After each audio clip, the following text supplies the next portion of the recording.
пратениците да имаат поактивна улога за детските права, бара Меѓаши. Од првата детска амбасада апелираат народните избраници да покажат поголема самоиницијативност, бидејќи од законските решенија зависи реализацијата на правата на детето. Лично не сум задоволен од ангажманот на пратениците, затоа што само 7 седмици директно се посвети на детските права, тоа не е ни 1/3, 27%. Или пак само во 6 предлог закони од тие вкупно 40 седмици, тоа е 15%.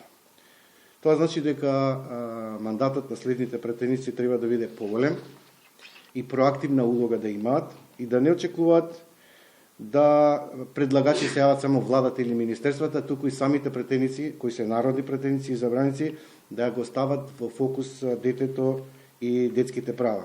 Неколку годишните истражувања покажуваат дека на ова поле нема позначителен напредок, а не помогнале ниту обуките на пратениците, кои биле организирани за тие да работат поквалитетно во унапредувањето на правата на децата.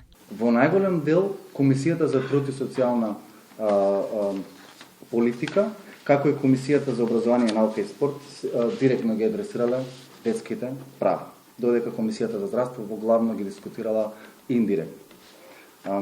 Она што е битно е дека најголем напредок при примена на детските права може да се забележи во Законот за основно образование. Меѓаши очекува да се забрза процесот за донесување на Законот за средно образование, со кој ќе се овозможи право на учество и организирање на учениците по примерот на Законот за основно образование. Меѓу другото, се бараат и измени на Законот за семејство за воведување заедничко родителство во интерес на потребите и правата на децата.